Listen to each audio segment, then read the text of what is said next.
आज के विश्लेषण में आपका स्वागत है। नमस्कार। आज हम अर्थशास्त्र की दुनिया में थोड़ा गहराई से उतर रहे हैं और एक ऐसे विषय को समझ रहे हैं जो हर बिजनेस के दिल में होता है, लागत।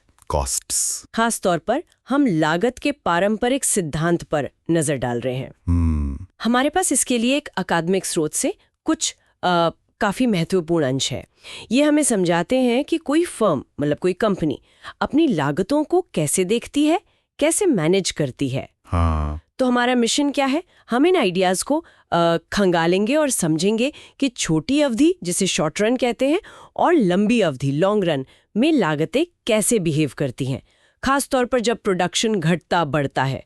तो चलिए शुरू करते हैं ये दिलचस्प आर्थिक यात्रा। बिल्कुल। और ये समझना सिर्फ एकेडमिक बात नहीं है। किसी भी फर्म के लिए कॉस्ट एनालिसिस, लागत विश्लेषण बहुत ही महत्वपूर्ण है। हाँ जरूर। इतना बनाना है, किस कीमत पर बेचना है, ये सारे बड़े फैसले लागत की समझ पर ही टिके होते हैं। ये बाजार कैसे काम करता है उसकी भी एक तरह से बुनियाद है। स्रोत की शुरुआत होती है कॉस्ट फंक्शन से, लागत फलन से, और कहा गया है कि ये प्रोडक्शन फलन से निकलते हैं।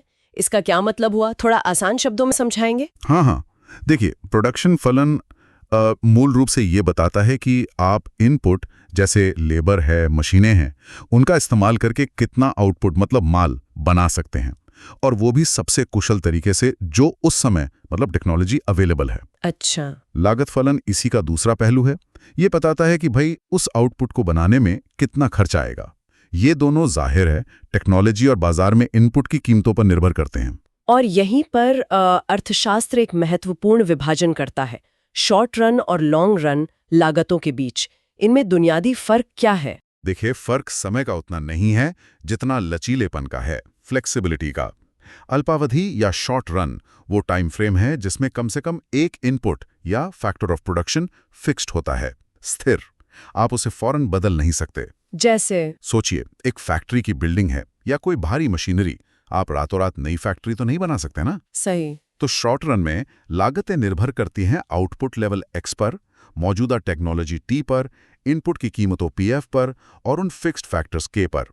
अगर हम इसे फंक्शन के रूप में लिखें तो C = FXT PF K। वहीं दीर्घावधि या लॉन्ग रन वो टाइम पीरियड है जो इतना लंबा है कि आप सब कुछ बदल सकते हैं। नई फैक्ट्री लगा सकते हैं, नई टेक्नोलॉजी अपना सकते हैं, मैनेजमेंट बदल सकते हैं। यहाँ कोई भी फैक्टर फिक्स नहीं होता, सब वेरिएबल होते हैं, परिवर्तनशील। सब कुछ बदला जा सकता है। हाँ, तो तौर पर जब हम ये कॉस्ट कर्व्स बनाते हैं, लागत वक्र, तो हम एक समय में सिर्फ आउटपुट के असर को देखते हैं। हम मान लेते हैं कि बाकी चीजें जैसे टेक्नोलॉजी, इनपुट की कीमतें वो स्थिर हैं, वो नहीं बदल रही। अच्छा। अर्थशास्त्री इसे सेटेरिस पैरिबस कहते हैं, मतलब बाकी बातें समान रहने पर। और अगर वो बाकी बातें बदल जाए तो? मान लीजिए टेक्नोलॉजी बेहतर हो गई या कच्चे माल की कीमत बढ़ गई। हाँ, ये अच्छा सवाल है। तो पूरा का पूरा कॉस्ट कर्व ही शिफ्ट हो जाता है, अपनी जगह से हिल जाता है। ओह, अच्छा। इन्हें शिफ्ट फैक्टर्स कहते हैं। जैसे बेहतर टेक्नोलॉजी आई तो कॉस्ट कर्व नीचे खिसक सकता है, मतलब कम लागत पर ज्यादा उत्पादन। और अगर इनपुट की कीमतें बढ़ गई, मान लीजिए पेट्रोल महंगा हो गया, तो कर्व ऊपर खिसक सकता है, उसी आउटपुट के लिए ज्यादा लागत। स्रोत फैक्टर टेक्नोलॉजी को बहुआयामी कहता है, मल्टी डायमेंशनल। ये सुनने में थोड़ा जटिल लगता है। हाँ, पर इसका मतलब सीधा है। टेक्नोलॉजी सिर्फ मशीनें नहीं है। अच्छा। इसमें यह भी आता है कि जो रॉ मटेरियल इस्तेमाल हो रहा है उसकी क्वालिटी कैसी है, प्रोडक्शन प्रोसेस कितना एफिशिएंट है, मैनेजमेंट कितना अच्छा है, क्या कंपनी सही टेक्नोलॉजी चुन रही है, ये सब। मतलब सिर्फ क्या बना रहे हैं वो नहीं, बल्कि कैसे और कितनी कुशलता से। बिल्कुल, वो सब फैक्टर टेक्नोलॉजी का हिस्सा है। और पैमाने की अर्थव्यवस्थाएं, इकोनॉमीज ऑफ स्केल, स्रोत आंतरिक और बाहरी की बात करता है। ये लागतों को कैसे प्रभावित करती हैं? हाँ, ये बहुत महत्वपूर्ण कॉन्सेप्ट है। आंतरिक पैमाने की अर्थव्यवस्थाएं मतलब इंटरनल इकोनॉमीज तब होती हैं जब फर्म खुद बड़ी होती है, अपना स्केल बढ़ाती है और इस वजह से उसकी पर यूनिट कॉस्ट कम हो जाती है। अच्छा, कैसे? सोचिए, बड़ी मात्रा में कच्चा माल खरीदेंगे तो डिस्काउंट मिलेगा, है ना? हाँ। या फिर बड़े प्लांट में आप ज्यादा स्पेशलाइजेशन ला सकते हैं, बेहतर मशीनें लगा सकते हैं। ये सब आंतरिक फायदे हैं। ठीक है, और बाहरी, एक्सटर्नल? बाहरी पैमाने की अर्थव्यवस्थाएं फर्म के अपने कंट्रोल से बाहर होती हैं। ये पूरे उद्योग या उस इलाके की डेवलपमेंट से जुड़ी होती हैं। जैसे मान लीजिए किसी एक शहर में बहुत सारी सॉफ्टवेयर कंपनियां खुल जाएं, तो वहां कुशल सॉफ्टवेयर इंजीनियर आसानी से मिलने लगेंगे, या शायद उस इंडस्ट्री के लिए खास ट्रेनिंग इंस्टीट्यूट खुल जाएं। ये बाहरी फैक्टर्स भी फर्म की लागतों को कम कर सकते हैं। और कभी-कभी बढ़ा भी सकते हैं। हाँ, कभी-कभी बढ़ा भी सकते हैं अगर बहुत ज़्यादा भीड़-भाड़ हो जाए और रिसोर्सेज महंगे हो जाएं। ये बाहरी फैक्टर्स भी कॉस्ट कर्व को शिफ्ट कर सकते हैं। ठीक है, तो अब इन बुनियादी बातों के बाद चलिए short run cost per focus करते हैं, जैसा पारंपरिक सिद्धांत बताता है।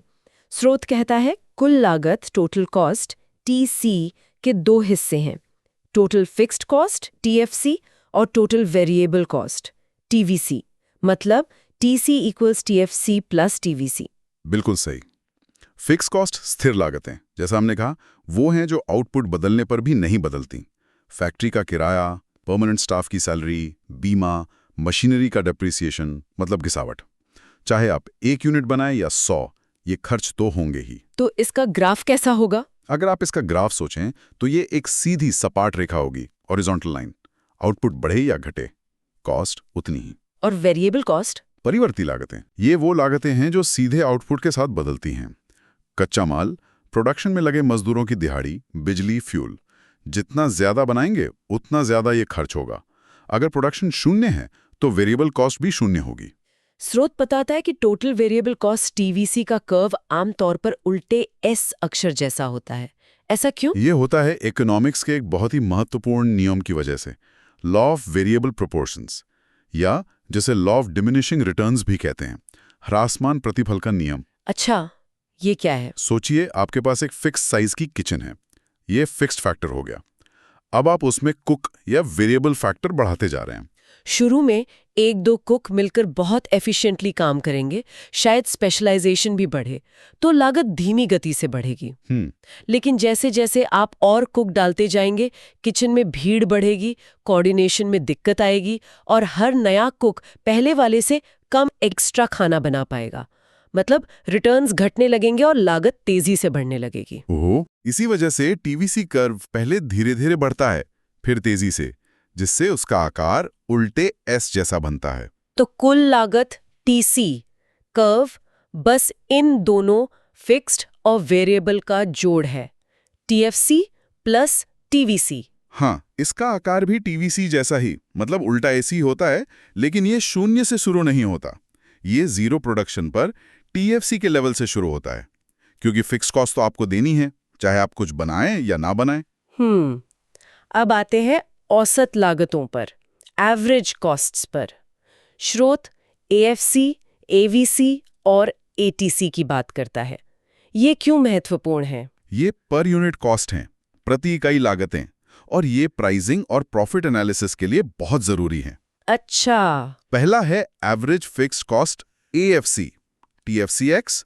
ये कुल स्थिर लागत को आउटपुट X से भाग देने पर मिलती है। क्योंकि TFC तो फिक्स है, तो जैसे जैसे आप ज्यादा आउटपुट बनाते हैं, ये पर यूनिट कॉस्ट लगातार कम होती जाती है, फैल जाती है एक तरह से। हाँ बिल्कुल, स्प्रेड हो जाती है। सोचिए 1 लाख का किराया 100 यूनिट पर 1000 रुपये प्रति यूनिट पड़ता है, लेकिन 1000 यूनिट पर सिर्फ 100 रुपये प्रति यूनिट। इसका ग्राफ लगातार नीचे गिरता हुआ होता है। ठीक है। और AVC? दूसरा है average variable cost, AVC = TVCX। ये टोटल वेरिएबल कॉस्ट को आउटपुट से भाग देने पर मिलती है। उसी डिमिनिशिंग रिटर्न्स वाले नियम के कारण AVC कर्व आमतौर पर U आकार का होता है। U आकार क्यों? क्योंकि शुरू में जब एफिशिएंसी बढ़ती है, रिटर्न्स बढ़ते हैं, तो पर यूनिट वेरिएबल कॉस्ट गिरती है, फिर एक न्यूनतम बिंदु पर पहुंचती है, और उसके बाद जब डिमिनिशिंग रिटर्न शुरू होते हैं, एफिशिएंसी घटती है, तो पर यूनिट वेरिएबल कॉस्ट बढ़ने लगती है। अच्छा, तो ये U शेप वहीं से आता है। हाँ, और तीसरा है एवरेज टोटल कॉस्ट, ATC या AC = TCX। ये कुल लागत को आउटपुट से भाग देने पर मिलती है। क्योंकि TC = TFC + TVC है, तो ATC = AFC + AVC भी होता है। ये कर्व भी U आकार का ही होता है। ये भी U शेप का? हाँ, इसमें गिरती हुई AFC और U आकार की AVC दोनों का असर होता है। और एक महत्वपूर्ण बात, ATC का जो न्यूनतम बिंदु होता है, वो AVC के न्यूनतम बिंदु से थोड़ा आगे होता है, मतलब ज्यादा आउटपुट लेवल पर। क्यों? क्योंकि ATC में AFC भी शामिल है, और AFC तो लगातार गिर रही होती है, तो वो शुरुआत में एवीसी के बढ़ने के असर को थोड़ा काउंटर करती है। समझ गई। और एक और महत्वपूर्ण लागत है मार्जिनल कॉस्ट, एमसी, सीमांत लागत। ये क्या बताती है? मार्जिनल कॉस्ट, एमसी, शायद सबसे महत्वपूर्ण लागत कॉन्सेप्ट्स में से एक है, खासकर जब आप कोई फैसला ले रहे हो। एमसी का मतलब है एक और एक्स्ट्रा यूनिट बनाने में आपकी टोटल कॉस्ट में कितना इजाफा हुआ, कितना चेंज आया। सिर्फ एक एक्स्ट्रा यूनिट का? हाँ, सिर्फ अगली एडिशनल यूनिट का। और ये चेंज सिर्फ वेरिएबल कॉस्ट में बदलाव से आता है, क्योंकि फिक्स्ड कॉस्ट तो बदलती नहीं। गणितीय रूप से देखें तो ये टोटल कॉस्ट फंक्शन का स्लोप है, ढलान। ग्राफिक रूप से एमसी कर्व भी आमतौर पर यू आकार का होता है। ये भी यू शेप, मतलब सब यू शेप वाले हैं। हाँ, एमवीसी, एटीसी और एमसी, ये तीनों शॉर्ट रन में टिपिकली यू शेप के होते हैं। और एमसी भी उसी डिमिनिशिंग रिटर्न्स के नियम को दिखाता है, पहले गिरता है फिर न्यूनतम पर पहुंचकर तेजी से बढ़ता है। इन सभी एवरेज और marginal cost curves, AFC, AVC, ATC, MC के बीच क्या रिश्ता है? इन्हें एक साथ कैसे समझे? इनके बीच एक बहुत ही लॉजिकल और महत्वपूर्ण रिश्ता है, खासकर एमसी का एवीसी और एटीसी के साथ। इसे ऐसे सोचें, अगर आपकी अगली यूनिट बनाने की लागत एमसी आपकी अब तक की एवरेज वेरिएबल कॉस्ट एवीसी से कम है, तो वो एवरेज को नीचे खींचेगी ना? हाँ, सही। इसलिए जब एमसी एवीसी होता है तो एवीसी गिर रहा होता है। और जब अगली यूनिट बनाने की लागत एमसी आपकी एवरेज वेरिएबल कॉस्ट एवीसी से ज्यादा है, तो वो एवरेज को ऊपर खींचेगी। अच्छा। इसलिए जब एमसी एवीसी तो एवीसी बढ़ रहा होता है। तो इसका मतलब एमसी कर्व एवीसी को उसके सबसे निचले पॉइंट पर काटेगा। बिल्कुल ठीक, यही लॉजिक एटीसी पर भी लागू होता है। जब एमसी एटीसी तो एटीसी गिरता है, जब एमसी एटीसी तो एटीसी बढ़ता है। तो निष्कर्ष क्या निकलता है? एमसी कर्व एवीसी और एटीसी कर्व्स को ठीक उनके न्यूनतम बिंदुओं पर, उनके मिनिमम पॉइंट्स पर नीचे से काटता है। एक मिनट, तो जब आप कहते हैं कि एमसी कर्व एवीसी और एटीसी को उनके न्यूनतम पर काटता है, इसका मतलब है कि जब मेरी अगली चीज बनाने की लागत मेरे अब तक के औसत से कम है तो मेरा औसत गिरेगा ही। ये तो मतलब कॉमन सेंस जैसा लगता है। बिल्कुल, ये एकदम इंट्यूटिव है, सहज ज्ञान युक्त है। और ये रिलेशनशिप फर्म के लिए ये तय करने में बहुत मदद करता है कि प्रोडक्शन बढ़ाना है या नहीं। जब तक अगली यूनिट बनाने की लागत एमसी उससे मिलने वाले रेवेन्यू से कम है और कीमत कम से कम एवीसी से ज्यादा है, तब तक प्रोडक्शन बढ़ाना फायदेमंद हो सकता है। ठीक है, तो ये हुई शॉर्ट रन की कहानी, जहां कम से कम एक चीज फिक्स्ड है। लेकिन अगर कोई कंपनी लंबी अवधि की योजना बना रही है, लॉन्ग टर्म की, जब वो अपना पूरा सेटअप बदल सकती है, तब लागतें कैसे देखी जाती है? यहीं पर लॉन्ग रन का कॉन्सेप्ट आता है ना। स्रोत इसे लिफाफा वक्र, एनवेलप कर्व कहता है। बिल्कुल, और यहाँ तस्वीर काफी बदल जाती है। लॉन्ग रन में फर्म के पास पूरी आजादी होती है। वो छोटा प्लांट लगा सकती है, बड़ा प्लांट लगा सकती है, बीच का लगा सकती है। वो किसी भी लेवल के आउटपुट के लिए सबसे एफिशिएंट साइज चुन सकती है। सब कुछ वेरिएबल है। हाँ, सब वेरिएबल है। तो long run average cost curve यही दिखाता है। कल्पना कीजिए कि फर्म के पास कई सारे पॉसिबल प्लांट साइज हैं। हर एक का अपना short run average total cost curve है, जो हमने अभी डिस्कस किया, यू शेप वाला। कम आउटपुट के लिए छोटा प्लांट सस्ता पड़ेगा, ज्यादा आउटपुट के लिए बड़ा प्लांट। एलएसी कर्व इन सभी संभावित एसईटीसी कर्व्स के सबसे निचले, सबसे एफिशिएंट बिंदुओं को जोड़ता है, या कहें कि उन्हें छूता हुआ जाता है। ये हर पॉसिबल आउटपुट लेवल के लिए न्यूनतम संभव औसत लागत दिखाता है, जब फर्म अपने प्लांट के साइज को पूरी तरह से एडजस्ट कर सकती है। तो ये लिफाफा वक्र जैसा क्यों है, एनवेलप कर्व? क्योंकि ये सभी शॉर्ट रन यू शेप वाले कर्व्स को नीचे से घेर लेता है, एक तरह से एनवेलप कर लेता है, जैसे एक लिफाफा कई सारे पत्रों को घेर लेता है। अच्छा, ये एक तरह का प्लानिंग कर्व है। फर्म भविष्य में कितना उत्पादन करना चाहती है, उसे देखकर ये तय कर सकती है कि उसे कौन सा प्लांट साइज बनाना चाहिए ताकि लागत न्यूनतम हो। दिलचस्प। तो क्या एलएसी कर्व भी यू आकार का होता है? लेकिन यहाँ तो कोई फिक्स्ड फैक्टर नहीं है, तो वो डिमिनिशिंग रिटर्न्स वाला नियम तो लागू नहीं होना चाहिए। बहुत सही सवाल। एलएसी का यू आकार रिटर्न्स टू स्केल की वजह से होता है, डिमिनिशिंग रिटर्न्स जो शॉर्ट रन का कॉन्सेप्ट है की वजह से नहीं। रिटर्न्स टू स्केल ये क्या है? देखिए, जब एलएसी कर्व गिर रहा होता है शुरुआती हिस्सा, तो इसका मतलब है इकोनॉमीज ऑफ स्केल या इंक्रीजिंग रिटर्न्स टू स्केल। मतलब जैसे जैसे फर्म उत्पादन का पैमाना बढ़ाती है, बड़ा प्लांट, ज़्यादा मशीनें, ज़्यादा लोग, तो विशेषज्ञता बढ़ती है, बेहतर टेक्नोलॉजी का इस्तेमाल होता है, थोक में खरीदने से छूट मिलती है, इन सब कारणों से पर यूनिट कॉस्ट कम होती जाती है। अच्छा, तो शुरुआत में बड़े होने का फायदा मिलता है। हाँ, लेकिन एक सीमा के बाद अगर फर्म बहुत ज्यादा बड़ी हो जाए तो दिक्कतें शुरू हो सकती हैं। मैनेजमेंट मुश्किल हो जाता है, कोऑर्डिनेशन कठिन हो जाता है, शायद ब्यूरोक्रेसी बढ़ जाए। इसे कहते हैं डिसइकोनॉमीज ऑफ स्केल या डिक्रीजिंग रिटर्न्स टू स्केल। तो नुकसान होने लगता है। हाँ, इस वजह से पर यूनिट कॉस्ट बढ़ने लगती है और एलएसी कर्व ऊपर की ओर मुड़ जाता है। इसलिए ये भी यू शेप का बनता है। एलएसी कर्व का जो सबसे निचला बिंदु होता है वो ऑप्टिमम स्केल ऑफ प्रोडक्शन कहलाता है, उत्पादन का इष्टतम पैमाना। Optimum scale. हाँ, ये वो आउटपुट लेवल है जहां फर्म लॉन्ग रन में सबसे कम संभव एवरेज कॉस्ट पर प्रोडक्शन कर सकती है। ये फर्म के आइडियल साइज को भी दिखाता है। क्या लॉन्ग रन में भी मार्जिनल कॉस्ट होती है, जैसे शॉर्ट रन में थी? एलएमसी, हाँ बिल्कुल, long run marginal cost LMC curve. ये दिखाता है कि लॉन्ग रन में जब प्लांट का साइज भी बदला जा सकता है तब एक एक्स्ट्रा यूनिट बनाने में कॉस्ट कितनी बढ़ती है।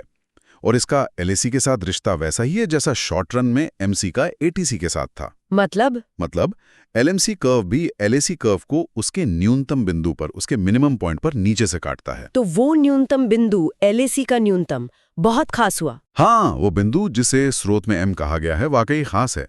केवल उसी बिंदु पर शॉर्ट रन और लॉन्ग रन की लागतें पूरी तरह से अलाइन होती हैं। ऐसे C = SMC = LAC = LMC, सब बराबर। हाँ, इसका मतलब है कि फर्म न केवल लॉन्ग रन में सबसे एफिशिएंट साइज, ऑप्टिमम साइज पर काम कर रही है, बल्कि उस साइज के प्लांट का इस्तेमाल भी पूरी क्षमता से, यानी short run minimum cost per कर रही है। ये परफेक्ट ऑप्टिमाइजेशन की स्थिति है। और बाकी पॉइंट्स पर? एलएसी कर्व के अन्य बिंदुओं पर फर्म लॉन्ग रन में तो कॉस्ट न्यूनतम कर रही होती है, पर हो सकता है कि वो अपने मौजूदा प्लांट का पूरी क्षमता से उपयोग न कर रही हो, या वो प्लांट उस विशेष आउटपुट लेवल के लिए आइडियल ना हो। स्रोत में अंत में एक घन कुल लागत फलन क्यूबिक टोटल कॉस्ट फंक्शन का जिक्र है। ये क्या है? TC = B0 + B1x + B2x² + B3x³ जैसा कुछ। हाँ, ये बस एक मैथमेटिकल तरीका है।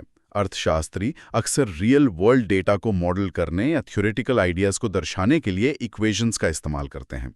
इस तरह का क्यूबिक फंक्शन, मतलब घात 3 वाला फलन, स्वाभाविक रूप से वैसा ही उल्टा S आकार का टोटल कॉस्ट कर्व और U आकार के एवरेज और मार्जिनल कॉस्ट कर्व जनरेट करता है, जिनके बारे में हमने बात की। अच्छा, ये बस थ्योरी को गणित में दिखाने का तरीका है। हाँ, सिद्धांत को क्वांटिफाई करने का एक जरिया है। तो अगर हम पूरी चर्चा को समेटें, पारंपरिक सिद्धांत हमें लागतों को 2 टाइम फ्रेम में देखना सिखाता है। जी। पहला शॉर्ट रन, जहां कुछ लागतें फिक्स्ड होती हैं और यू आकार के कर्व डिमिनिशिंग रिटर्न्स के नियम से चलते हैं। हाँ। और दूसरा लॉन्ग रन, जहां सब कुछ बदला जा सकता है और यू आकार का LAC curve returns to scale दिखाता है। पहले फायदे इकोनॉमीज, फिर नुकसान डिसइकोनॉमीज। एलएसी कर्व एक एनवलप है जो फर्म को बेस्ट प्लांट साइज चुनने में मदद करता है, और एलएमसी इसे मिनिमम पॉइंट पर काटता है जो ऑप्टिमम स्केल को दर्शाता है। ये पारंपरिक नजरिया है जो इकोनॉमिक्स की मतलब नींव है, लेकिन स्रोत के आखिर में एक इशारा है लागत के आधुनिक सिद्धांत की तरफ भी, मॉडर्न थ्योरी ऑफ कॉस्ट्स, जो 1930 के बाद उभरा। हाँ, और ये हमें एक बहुत दिलचस्प सवाल पर छोड़ जाता है। पारंपरिक सिद्धांत इन साफ फुकरे मैथमेटिकल यू शेप्स पर बहुत जोर देता है, पर क्या रियल वर्ल्ड में कॉस्ट हमेशा ऐसे ही बिहेव करती है? अच्छा पॉइंट है।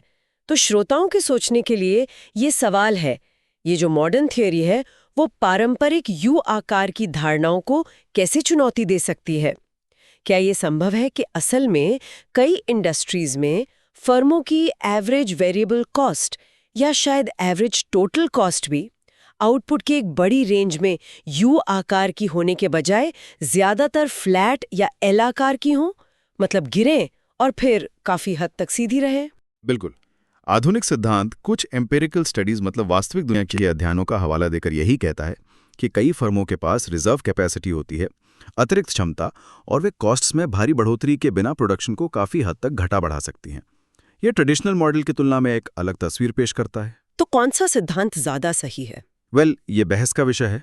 कौन सा सिद्धांत वास्तविकता के ज्यादा करीब है, ये निश्चित रूप से आगे की खोज और विचार विमर्श का विषय है। शायद दोनों में सच्चाई का कुछ अंश हो, अलग अलग परिस्थितियों में। इस गहरी और व्यावहारिक चर्चा के लिए धन्यवाद। उम्मीद है कि लागत के इस पारंपरिक सिद्धांत की हमारी यह पड़ताल हमारे श्रोताओं के लिए ज्ञानवर्धक और उपयोगी रही होगी।